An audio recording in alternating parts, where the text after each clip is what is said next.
Hello दोस्तों, क्या आप रेडी हैं कनाडा के 2025 स्टडी इनटेक के लिए?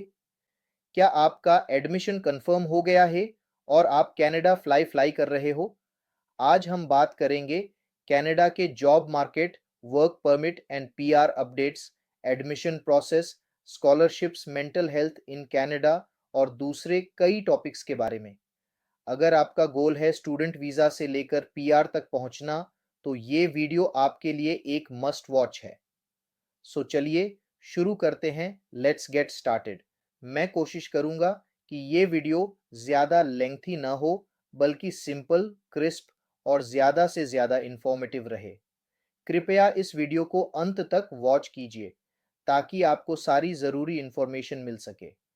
कुछ नए न्यू अपडेट्स 2-3 दिन पहले आए हैं, जिन्हें मैं इसमें ज़रूर इंक्लूड करूंगा क्योंकि कुछ क्वेश्चंस भी उनसे रिलेटेड हैं।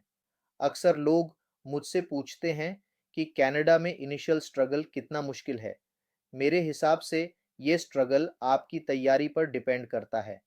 अगर आप मेंटली, फाइनेंशियली और एजुकेशनली प्रिपेयर्ड हो, तो चीज़ें आसान हो जाती हैं। लेकिन अगर आपने बिना प्लान बनाए कदम रखा है, तो आपको काफ़ी हर्डल्स देखने पड़ेंगे। अब्रॉड जाने के बाद अक्सर हम बहुत से अनएक्सपेक्टेड चैलेंजेस फेस करते हैं, जिनमें मेंटल हेल्थ इश्यूज भी सबसे ज़्यादा ओवरलुक हो जाते हैं। जब हम अपने कंफर्ट जोन से दूर एक नए कंट्री, अनफेमिलियर कल्चर और डिफरेंट सोशल नॉर्म्स में एडजस्ट करने की कोशिश कर रहे होते हैं, तब हमारा mind high levels of anxiety, stress और डिप्रेशन फील कर सकता है। कल्चर शॉक और लैंग्वेज बैरियर भी आइसोलेशन की फीलिंग को बढ़ा सकते हैं, क्योंकि हम कभी-कभी लोकल लोगों से कनेक्ट नहीं कर पाते या अपनी बात को सही तरीके से कम्युनिकेट नहीं कर पाते। इसके अलावा होम सिकनेस हमें बार-बार इमोशनल टर्मॉइल में धकेल सकती है, जहां हम अपने पुराने फ्रेंड्स और फैमिली के साथ शेयर्ड मेमोरीज को मिस करते हैं। ऐसे में नेगेटिव थॉट्स, ओवरथिंकिंग और सेल्फ डाउट का बढ़ना बहुत कॉमन हो जाता है। इसलिए एक मेजर की है कि हम खुद को प्रोडक्टिव एक्टिविटीज़ या हॉबीज़ में एंगेज रखें, ताकि हमारा माइंड आइडल ना रहे। जॉब, वॉलंटियर प्रोग्राम्स या फिर क्रिएटिव परस्यूट्स जैसे पेंटिंग, म्यूज़िक या राइटिंग में इन्वॉल्वमेंट हमारी इमोशनल स्टेबिलिटी को काफ़ी सपोर्ट देता है। सोशल नेटवर्किंग, मीटअप्स या ऑनलाइन कम्युनिटीज़ भी कनेक्शन और बिलोंगिंगनेस की सेंस पैदा करते हैं, जिससे लोनलीनेस से लड़ना आसान हो जाता है। मेडिटेशन, योगा या जर्नलिंग जैसे सेल्फ केयर प्रैक्टिसेस अपनाकर हम स्ट्रेस और एंजाइटी को मैनेज कर सकते हैं। Day to day routine set करना भी बहुत इसेंशियल है, क्योंकि इससे हमें डिसिप्लिन और सेंस ऑफ पर्पस मिलता है। कभी-कभी सेल्फ रिफ्लेक्शन और इंट्रोस्पेक्शन करने से हम अपनी मेंटल हेल्थ नीड्स को बेटर तरीके से अंडरस्टैंड कर पाते हैं, जिससे हमें पता चलता है कि कब हमें प्रोफेशनल हेल्प या थेरेपी की ज़रूरत हो सकती है। कुल मिलाकर प्रोएक्टिव अप्रोच और सेल्फ अवेयरनेस के जरिए हम अब्रॉड के तमाम चैलेंजेस का सामना कर सकते हैं और अपनी मेंटल हेल्थ को नर्चर करते हुए एक बैलेंस्ड, फुलफिलिंग लाइफ एंजॉय कर सकते हैं। दूसरी बात, जितने अच्छे फ्रेंड्स आप बना सकते हैं, बनाने की कोशिश कीजिए।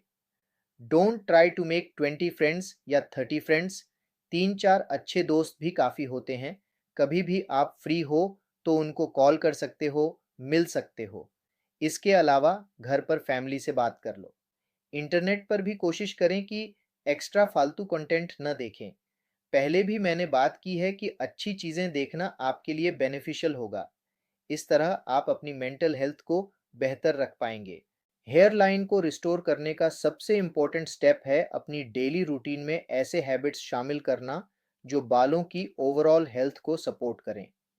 सबसे पहले, अगर आप ऐसे एरिया में रहते हैं जहां पानी बहुत हार्ड होता है, तो कोशिश करें कि घर या अपार्टमेंट में वाटर सॉफ्टनर इंस्टॉल करवाएं, क्योंकि हार्ड वाटर में मौजूद मिनरल्स बालों को ब्रिटल बना देते हैं और उनकी नेचुरल शाइन को कम कर देते हैं।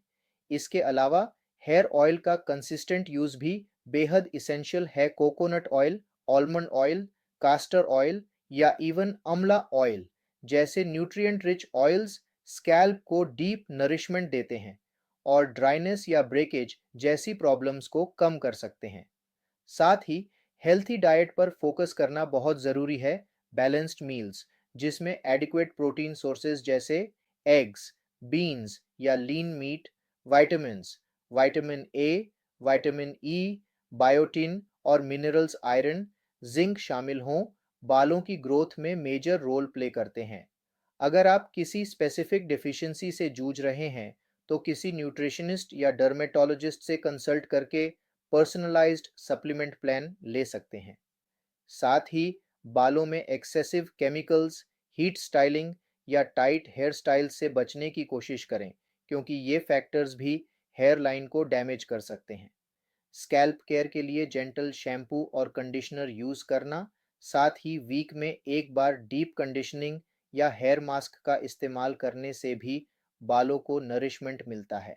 यदि आप नोटिसिंग हैं कि हेयर फॉल बहुत अधिक हो रहा है या हेयर लाइन सिग्निफिकेंटली थिन हो गई है, तो अर्ली स्टेज में ही स्टेप्स लेना बहुत फ़ायदेमंद होता है। यानी कि सही पानी, सॉफ्ट वाटर, रेगुलर ऑयलिंग और न्यूट्रिएंट रिच डाइट अपनाकर आप अपनी हेयर लाइन को वापस लाने की प्रोसेस को काफ़ी तेज़ कर सकते हैं।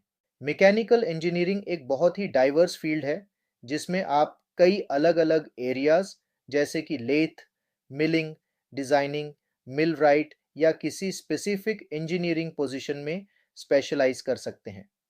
अगर आप कनाडा में फ्यूचर अपॉर्चुनिटीज़ तलाश रहे हैं, तो सबसे पहले आपको इस बात का ध्यान रखना होगा कि आपको किस डोमेन में जाना है, क्योंकि कनाडा में मैकेनिकल फील्ड की डिमांड अच्छी है, लेकिन आपको स्पेशलाइज्ड स्किल्स और प्रॉपर सर्टिफिकेशन की ज़रूरत पड़ेगी।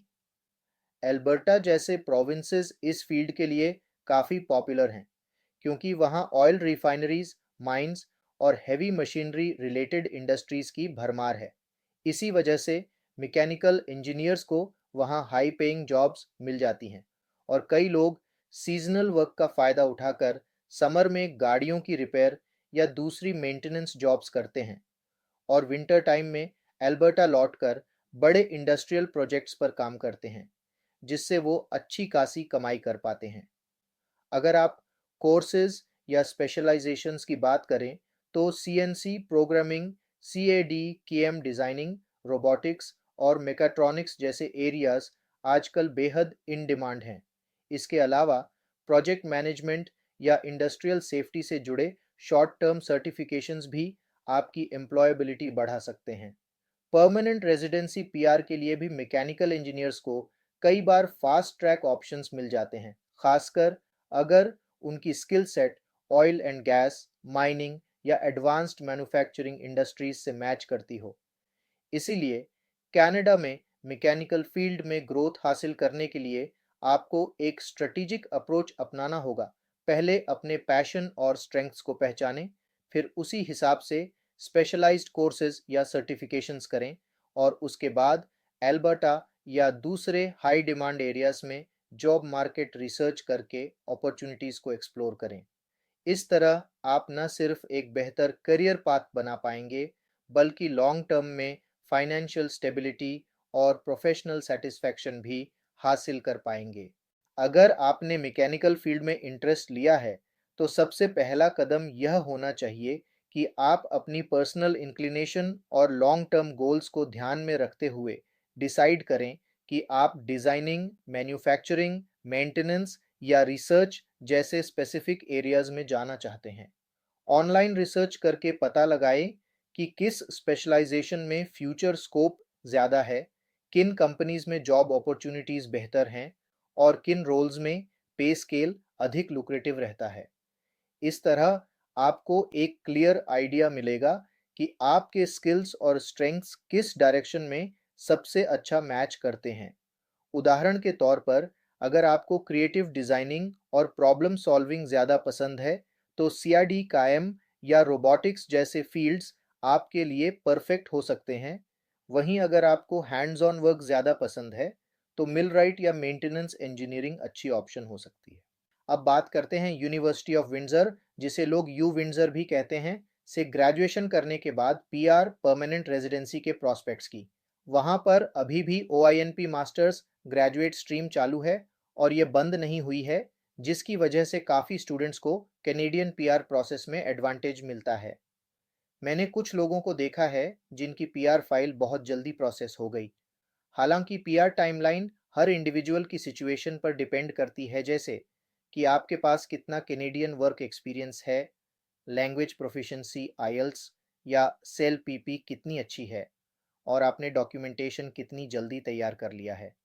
कुछ लोग तो अपनी पढ़ाई खत्म होने से पहले ही अपना पीआर प्रोसेस शुरू कर देते हैं, क्योंकि उनके पास एक प्रॉपर प्लान होता है जिसमें वह कोऑप या पार्ट टाइम जॉब्स के ज़रिए रेलिवेंट एक्सपीरियंस गेन करते हैं, और साथ ही अपनी इमिग्रेशन फाइल के लिए सभी ज़रूरी डॉक्यूमेंट्स जैसे ट्रांसक्रिप्ट्स, पुलिस क्लियरेंस और प्रूफ ऑफ फंड्स वगैरह अर्ली स्टेज में ही रेडी रखते हैं। इस प्रोएक्टिव अप्रोच की वजह से उन्हें काफ़ी बेनिफिट मिलता है और उनका एप्लीकेशन प्रोसेस रिलेटिवली स्मूदर रहता है। अगर आप भी ऐसा प्लानिंग माइंडसेट रखेंगे तो यू विंडसर से ग्रेजुएट होने के बाद आपकी पीआर जर्नी ज़्यादा स्ट्रीमलाइंड हो सकती है। कनाडा आना या न आना पूरी तरह से इस बात पर डिपेंड करता है कि आपकी करंट सिचुएशन इंडिया में कैसी है और आपके गोल्स क्या हैं। अगर आप लोअर मिडिल क्लास बैकग्राउंड से आते हैं और आपके पास कनाडा आने का जेन्युइन मौका है, जहां आगे चलकर आपको पीआर परमानेंट रेजिडेंसी मिलने के स्ट्रॉन्ग चांसेस हैं, तो यह डिसीजन आपके लिए हाईली बेनिफिशियल हो सकता है। यहाँ आकर आप धीरे धीरे अपना फाइनेंशियल स्टेटस इम्प्रूव कर सकते हैं, बेटर जॉब अपॉर्चुनिटीज़ एक्सप्लोर कर सकते हैं और एक ग्लोबल एक्सपोजर भी हासिल कर सकते हैं। दूसरी तरफ अगर आप इंडिया में पहले से ही प्लस पर हैं, मतलब कि आपको किसी भी चीज़ के लिए ज़्यादा सोचना नहीं पड़ता, लाइफस्टाइल भी काफ़ी कंफर्टेबल है, तो कनाडा में शुरू के 2-3 साल आपको काफ़ी हसल करनी पड़ेगी। रीज़न यह है कि यहाँ आने पर आपको स्क्रैच से शुरू करना होगा।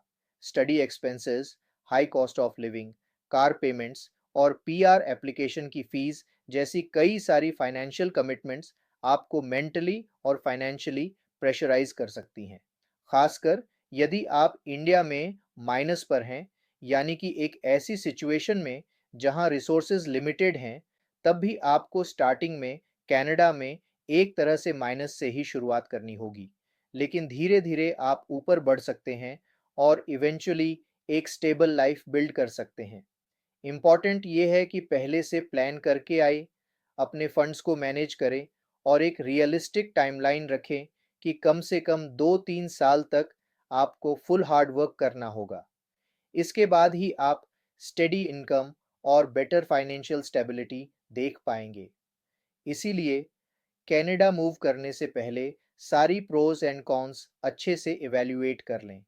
अपने करियर और फाइनेंशियल गोल्स को ध्यान में रखते हुए आगे बढ़ें और एक प्रॉपर रोड मैप तैयार करें, ताकि आप इस मेजर ट्रांजिशन को स्मूथली हैंडल कर सकें।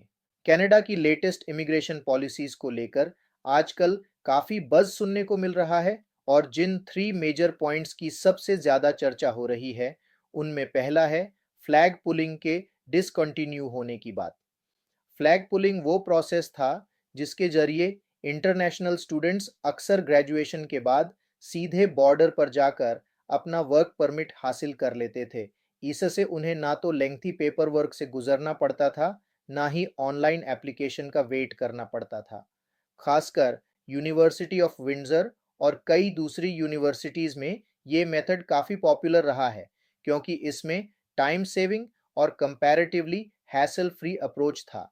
लेकिन अब गवर्नमेंट इस प्रैक्टिस को बंद करने की ओर अपने कदम बढ़ा रही है, ताकि सिस्टम में एक यूनिफॉर्म प्रोसीजर लागू किया जा सके और सभी एप्लीकेंट्स को ट्रांसपेरेंसी के साथ उसी स्टैंडर्डाइज्ड प्रोसेस से गुजरना पड़े जिसकी एक्सपेक्टेशन एक डेवलप्ड कंट्री जैसे कनाडा से होती है। दूसरा मेजर पॉइंट एलएमआईए पॉइंट्स से जुड़े चेंजेस या रिडक्शंस का है। पहले बहुत से लोग इंडियन ओनर्स या शेडी कंसल्टेंट्स के जरिए एलएमआईए खरीद लेते थे, जिसमें 30,000 से 50,000 डॉलर्स तक की बड़ी रकम दी जाती थी।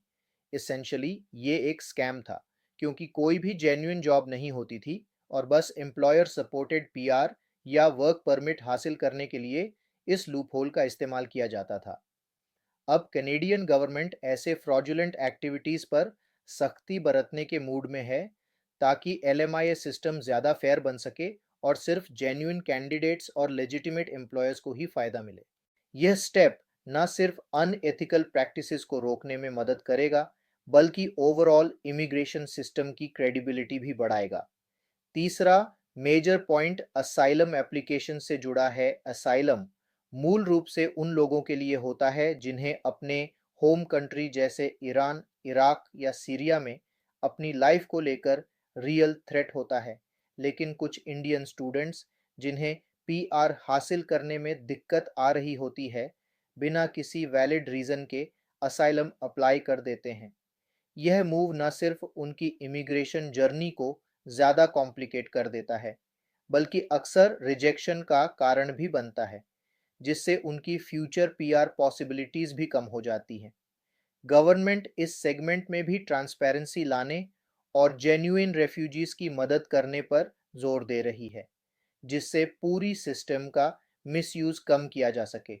कुल मिलाकर कनाडा इन मेजर चेंजेस के जरिए ये साफ इशारा कर रहा है कि वो इमिग्रेशन पॉलिसी में किसी भी तरह के शॉर्टकट्स, स्कैम्स या लूपहोल्स को ख़त्म करने के लिए प्रतिबद्ध है, ताकि भरोसेमंद तरीके से स्किल्ड वर्कर्स, जेन्युइन स्टूडेंट्स और वास्तव में ज़रूरतमंद लोगों को ही आने का मौका मिल सके। इसलिए अगर आप LMIA, work permit, study permit या किसी और पाथवे को लेकर इंटरेस्टेड हैं, तो किसी भी शेडी डील या सस्पिशियस अरेंजमेंट में फंसने से बचना बहुत ज़रूरी है, खासकर ऐसी डील्स से जहां आपको अनऑफिशियल तरीके से लाखों डॉलर्स खर्च करने पड़ें या आपका एप्लीकेशन प्रोसेस डाउटफुली सिंपल दिखे। हमेशा trusted sources, certified immigration consultants और ऑफिशियल गवर्नमेंट वेबसाइट्स से ही गाइडेंस लेने में समझदारी है, क्योंकि वही लोग आपको accurate information, proper documentation requirements और लेजिटिमेट प्रोसीजर्स के बारे में सही एडवाइस दे सकेंगे। अपने फ्यूचर को किसी धोखाधड़ी या हाफ बेक्ड प्लान पर दांव लगाने के बजाय मेहनत और सही गाइडेंस से आप अपने कैनेडियन इमिग्रेशन ड्रीम्स को सफल बना सकते हैं और एक एथिकल और वेल स्ट्रक्चर्ड अप्रोच चुनकर आप लंबे समय में कई तरह की लीगल कॉम्प्लिकेशंस से भी बच सकते हैं। दो जॉब्स एक साथ मैनेज करना कभी-कभी बहुत चैलेंजिंग लग सकता है, क्योंकि वर्क लाइफ बैलेंस थोड़ा ट्रिकी हो जाता है। लेकिन अगर आप प्रॉपर टाइम मैनेजमेंट पर फोकस करें, तो आप ना सिर्फ अपना फुल टाइम वर्क और पार्ट टाइम शिफ्ट अच्छे से हैंडल कर पाएंगे, बल्कि पर्सनल वर्क, हॉबीज और अपनी 4 किलोमीटर की डेली वॉक के लिए भी टाइम निकाल सकेंगे। कई बार लोग सोचते हैं कि दो जॉब्स करने का मतलब है कि लाइफ में बिल्कुल भी फ्री टाइम नहीं बचेगा या फिर यूट्यूब जैसे प्लेटफॉर्म्स पर रेगुलर वीडियोस पोस्ट करना मुश्किल हो जाएगा। मगर सच ये है कि अगर आप स्केड्यूलिंग को अच्छी तरह फिक्स कर लें और अपने रूटीन को ऑर्गेनाइज रखने की कोशिश करें, तो ये पॉसिबल है। हालांकि शुरुआती दिनों में थोड़ा लेजी या ओवरवर्क्ड फील होना लाजमी है, लेकिन धीरे धीरे बॉडी और माइंड इस रूटीन में सेट हो जाते हैं, जिसके बाद आप ट्रांजिशन को ज़्यादा आसानी से मैनेज कर पाएंगे। इसी तरह मैकेनिकल इंजीनियरिंग के न्यू ग्रेड्स के लिए भी सही जॉब्स तलाशना कुछ हद तक टफ हो सकता है, लेकिन नेटवर्किंग पर ध्यान देकर और लिंक्डइन, इंडीड जैसी जॉब साइट्स पर अपनी प्रोफाइल को स्ट्रॉन्ग बनाकर आप काफ़ी अपॉर्चुनिटीज़ एक्सप्लोर कर सकते हैं। इंटर्नशिप्स या वॉलंटियर वर्क से एक्सपोजर मिलता है, जिससे आप इंडस्ट्री डायनामिक्स समझ पाते हैं और प्रोफेशनल कनेक्शंस भी बिल्ड कर सकते हैं। इन सब एफर्ट से आप सिर्फ मैकेनिकल इंजीनियरिंग में ही नहीं, बल्कि दूसरे फील्ड्स में भी यूज़फुल स्किल्स और रेफरेंसेस गेन कर सकते हैं, जो लॉन्ग टर्म में आपकी एम्प्लॉयबिलिटी बढ़ाने में मदद करते हैं। दूसरी ओर इमिग्रेशन की बात करें, तो एसडीएस रिमूवल के बाद अब नॉन एसडीएस कैटेगरी में अप्लाई करने के अलावा कोई ऑप्शन नहीं बचता। हालांकि ये प्रोसेस कॉम्प्लिकेटेड और टाइम कंज्यूमिंग हो सकता है। इससे कनाडा आने के लिए हर्डल्स बढ़ जाते हैं और फ्यूचर में पीआर प्रोसेस भी उतनी स्मूथ नहीं रहेगी, जिस वजह से कुछ लोग इतना वेट और अनसर्टिनिटी देखने के बजाय इंडिया वापस लौटने का डिसीजन भी ले सकते हैं। कैनेडियन डॉलर की वैल्यू पर ग्लोबल पॉलिटिक्स का काफ़ी असर पड़ता है। उदाहरण के तौर पर अगर यूएसए में ट्रंप फिर से पावर में आते हैं तो टैरिफ्स बढ़ाए जाने के चांसेस हैं, जिससे कैनेडियन इकोनॉमी पर नेगेटिव इम्पैक्ट देखने को मिल सकता है और डॉलर वैल्यू फॉल होने की पॉसिबिलिटी बनती है। ऐसे अनप्रिडिक्टेबल फैक्टर्स को देखते हुए स्टूडेंट्स और वर्कर्स को अपनी प्लानिंग फ्लेक्सिबल रखनी होगी ताकि किसी भी सडन चेंज का सामना कर सकें। ओवरऑल, चाहे दो जॉब्स मैनेज करनी हो या न्यू ग्रेड अपॉर्चुनिटीज खोजनी हो या फिर नॉन एसडीएस वीज़ा प्रोसेस की कॉम्प्लेक्सिटी से जूझना हो, सभी केसेस में time management, proper scheduling, networking और ग्लोबल सिनेरियो पर क्लोज वॉच रखना बहुत ज़रूरी है। यही सारी स्ट्रैटेजीज मिलकर आपको लॉन्ग टर्म सक्सेस और स्टेबिलिटी की ओर ले जाएंगी, बशर्ते आप अपने गोल्स के प्रति डेडिकेटेड रहें, नई स्किल्स डेवलप करते रहें और चेंजिंग सिचुएशंस में हमेशा अडेप्टिव बने रहें। मैं ये बिल्कुल नहीं कह रहा कि कनाडा मत आओ। जो लोग जेन्युइनली यहाँ आना चाहते हैं उन्हें ज़रूर इस ऑप्शन पर कंसिडर करना चाहिए, क्योंकि यहाँ का इमिग्रेशन सिस्टम कई लोगों को शानदार लगता है और एजुकेशन अपॉर्चुनिटीज़ भी काफ़ी अच्छी हैं। लेकिन अगर आप थोड़ा अलग एक्सप्लोर करना चाहते हो तो जर्मनी एक एक्सट्रीमली प्रॉमिसिंग ऑप्शन हो सकता है, प्रोवाइडेड आप जर्मन लैंग्वेज सीखने के लिए तैयार हो। वहाँ पर A1, A2, B1, B2 जैसे स्पेसिफिक लैंग्वेज लेवल्स क्लियर करने होते हैं ताकि आप लोकल पॉपुलेशन के साथ बेहतर तरीके से कम्युनिकेट कर सको और डे टू डे लाइफ को आसान बना सको। मेरे कुछ फ्रेंड्स ने ये सारे लेवल्स सक्सेसफुली क्लियर किए थे और अब वे जर्मनी में अच्छी जॉब्स और high quality of life enjoy कर रहे हैं। हालांकि जर्मनी में इंडियंस की पॉपुलेशन कनाडा के मुकाबले कम है, लेकिन वहाँ का स्कोप काफ़ी बड़ा है, चाहे वो इंजीनियरिंग फील्ड हो, आईटी सेक्टर हो या फिर रिसर्च एंड डेवलपमेंट में आप करियर बनाना चाहते हो। हालांकि अगर आपको लगता है कि लैंग्वेज सीखना थोड़ा टाइम कंज्यूमिंग होगा या आप अभी उतने प्रिपेयर्ड नहीं हो, तो कनाडा क्लियरली एक वायबल ऑप्शन बना रहता है। लेकिन फिर आपको यहाँ की comparatively high living cost, lengthy PR process और इनिशियल स्ट्रगल्स के लिए मेंटली प्रिपेयर्ड होना होगा। इसलिए आपको सबसे पहले ये डिसाइड करना होगा कि आप लैंग्वेज बैरियर से डील कर पाओगे या नहीं, और उसके बाद ही किसी कंट्री के बारे में फाइनल डिसीजन लेना बेहतर रहेगा। ओवरऑल देखा जाए तो दोनों कंट्रीज में हाई अच्छी अपॉर्चुनिटीज हैं, लेकिन रास्ता चुनना आपके पर्सनल प्रेफरेंसेस, स्किल सेट और फ्यूचर गोल्स पर डिपेंड करता है।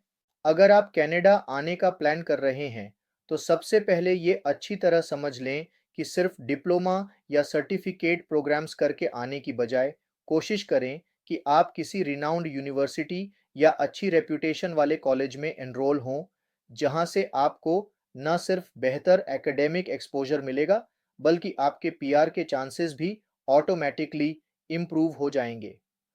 कई स्टूडेंट्स बिना रिसर्च किए रैंडम सर्टिफिकेट प्रोग्राम्स में चले जाते हैं, जिससे बाद में उन्हें पीआर प्रोसेस में काफ़ी हर्डल्स का सामना करना पड़ता है। इसलिए हमेशा अपनी फील्ड ऑफ इंटरेस्ट और फ्यूचर स्कोप को ध्यान में रखते हुए ही कोर्स सिलेक्ट करें, ताकि जब आप अपनी स्टडीज़ पूरी करें तो आपके पास सॉलिड करियर अपॉर्चुनिटीज़ और कनाडा में लॉन्ग टर्म सेटलमेंट के लिए सही रास्ते हों। अगर आप मास्टर्स या हाई लेवल प्रोग्राम्स चूज़ करते हैं तो कुछ प्रोविंसेस में मास्टर्स ग्रेजुएट स्ट्रीम भी अवेलेबल होती है, जो पीआर के लिए बेहद बेनिफिशियल साबित हो सकती है। इसके अलावा को-ऑप प्रोग्राम्स का भी बहुत बड़ा एडवांटेज है। ये आपको कैनेडियन वर्क एक्सपीरियंस गेन करने का मौका देता है, जिससे आपके पीआर एप्लीकेशन को एक स्ट्रॉन्ग पुश मिलता है। इसी दौरान आप लोकल वर्क कल्चर को समझ सकते हैं, नेटवर्किंग कर सकते हैं और अपनी एम्प्लॉयबिलिटी को एनहांस कर सकते हैं। कुल मिलाकर कनाडा में सक्सेसफुल इमिग्रेशन का की यही है कि आप पहले से प्रॉपर प्लानिंग करें, अपने गोल्स को ध्यान में रखते हुए ही कोर्स सिलेक्शन करें और पीआर से जुड़ी अलग-अलग प्रोविंशियल या फेडरल स्ट्रीम्स के बारे में डिटेल में जानकारी हासिल करें। इस तरह न सिर्फ आप अपनी लॉन्ग टर्म प्रॉस्पेक्ट्स को सिक्योर कर पाओगे, बल्कि आपके सेटलमेंट और ग्रोथ के चांसेस भी काफ़ी ज़्यादा बढ़ जाएंगे। कनाडा में इंडियन कम्युनिटी की प्रेजेंस काफ़ी स्ट्रॉन्ग है, लेकिन फिर भी आपको इंग्लिश प्रोफिशिएंसी को सीरियसली लेना होगा, क्योंकि चाहे वो जॉब इंटरव्यूज हों या day to day professional communication, fluent English आपके लिए बेहद एडवांटेजेस साबित होगी।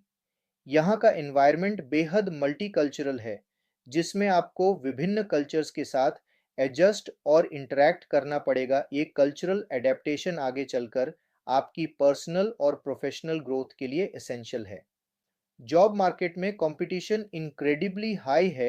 अगर आप सिर्फ ऑनलाइन एप्लीकेशंस पर ही भरोसा रखेंगे और नेटवर्किंग या रेफरेंसेस नहीं बनाएंगे, तो जल्दी रिजल्ट्स आना थोड़ा चैलेंजिंग हो सकता है। अक्सर लोग लिंक्डइन, लोकल जॉब फेयर्स या प्रोफेशनल मीटअप्स जैसे प्लेटफॉर्म्स पर एक्टिवली पार्टिसिपेट करके अपने कनेक्शंस बिल्ड करते हैं, जिससे उन्हें करियर अपॉर्चुनिटीज़ के बारे में फर्स्ट हैंड इंफॉर्मेशन मिलती है। वहीं लिविंग एक्सपेंसेस पर भी आपका ध्यान होना चाहिए, क्योंकि ख़ास तौर से टोरंटो, वैंकूवर जैसे बड़े शहरों में रेंट काफ़ी एक्सपेंसिव है। अगर आप इनिशियली सेविंग्स करना चाहते हैं, तो शेयर्ड अकोमोडेशन या रूममेट के साथ रहने का ऑप्शन काफ़ी बेनिफिशियल रहता है। कई लोग अलग-अलग शिफ्ट्स में रहते हैं ताकि रेंट और बिल्स को स्प्लिट कर सकें, जिससे उनके मंथली एक्सपेंसेस कंट्रोल में रहते हैं। आमतौर पर एक एवरेज बेसमेंट या शेयर्ड अकोमोडेशन का रेंट 500-800 मंथ तक जा सकता है। हालांकि ये फिगर लोकेशन और अमेनिटीज के हिसाब से वेरी कर सकता है। कनाडा मूव करने से पहले इन सब factors, English skills, cultural adaptation, job market competition और लिविंग एक्सपेंसेस को ध्यान में रखकर अपने गोल्स को प्लान करना बहुत क्रूशियल है, ताकि आपकी न्यू लाइफ स्टार्ट करने की जर्नी रिलेटिवली स्मूथ और फाइनेंशियली मैनेजेबल बने। ट्रांसपोर्टेशन, पब्लिक ट्रांसपोर्ट अच्छा है, लेकिन अगर आपको पर्सनल कार चाहिए तो इंश्योरेंस और गैस महंगे हो सकते हैं। ग्रोसरीज, अगर आप वाइजली स्पेंड करते हैं और ऑफर्स ढूंढते हैं, तो ₹200 to ₹300 पर मंथ में मैनेज कर सकते हो। कनाडा में रहने वाली इंडियन कम्युनिटी एक बेहतरीन सपोर्ट सिस्टम साबित हो सकती है, क्योंकि वहाँ आपको कई फैमिलियर फेसेस मिलने की संभावनाएं होती हैं, जो आपको नए एनवायरनमेंट में एडजस्ट करने में हेल्प कर सकते हैं। हालांकि इसी कम्युनिटी में कुछ लोग फ्रॉडुलेंट प्रैक्टिसेस में भी इन्वॉल्व हो सकते हैं, जैसे LMIA स्कैम्स या एकोमोडेशन स्कैम्स, जो न्यूकमर्स के लिए काफ़ी रिस्की हो सकते हैं। इसलिए किसी भी डील या अपॉर्चुनिटी में जंप करने से पहले उसे थरली वेरीफाई करना बेहद ज़रूरी है, ताकि आप किसी भी फाइनेंशियल ट्रैप या लीगल ट्रबल से बच सकें। कुछ लोग शॉर्ट टर्म में ज़्यादा पैसा कमाने के लिए दो दो जॉब्स या मल्टीपल पार्ट टाइम एंगेजमेंट्स करने पर फोकस करते हैं, लेकिन ये अप्रोच लंबे समय तक सस्टेनेबल नहीं होता और आपकी मेंटल हेल्थ और फिजिकल हेल्थ दोनों पर काफ़ी प्रेशर डाल सकता है। इस तरह का इंटेंस स्केड्यूल आपको जल्दी बर्नआउट की तरफ ले जा सकता है, जिससे आपकी ओवरऑल प्रोडक्टिविटी और वेल बीइंग नेगेटिवली इम्पैक्ट हो सकती है। इसलिए एक balanced work life routine maintain करना बेहद इम्पोर्टेंट है, जहां आप अपनी बॉडी और माइंड दोनों का ख्याल रख सकें। मेंटल हेल्थ और फिजिकल हेल्थ एक दूसरे के साथ इंटरकनेक्टेड होती हैं। अगर किसी एक पर भी ध्यान नहीं दिया गया, तो लॉन्ग रन में नुकसान उठाना पड़ सकता है। इसलिए चाहे आप इमीडिएट फाइनेंशियल गेन्स पर फोकस कर रहे हों, लेकिन साथ ही आपको अपने टाइम मैनेजमेंट, रेस्ट और सेल्फ केयर एक्टिविटीज़ को भी प्रायोरिटी देनी चाहिए। यही प्रोएक्टिव अप्रोच आपको लॉन्ग टर्म में सही ग्रोथ हासिल करने में मदद करेगा और आप न सिर्फ अपने पर्सनल गोल्स को अचीव कर पाएंगे, बल्कि अपने प्रोफेशनल कमिटमेंट्स को भी एफिशिएंटली मैनेज कर सकेंगे।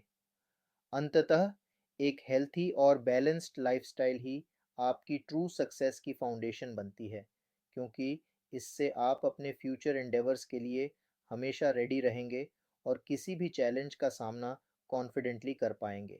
बिना आईएल्ट्स के कनाडा आना काफ़ी चैलेंजिंग हो सकता है, क्योंकि ज़्यादातर यूनिवर्सिटीज़ और कॉलेजेस इंग्लिश प्रोफिशिएंसी टेस्ट जैसे आईएल्ट्स या टोएफल का स्कोर मांगती हैं।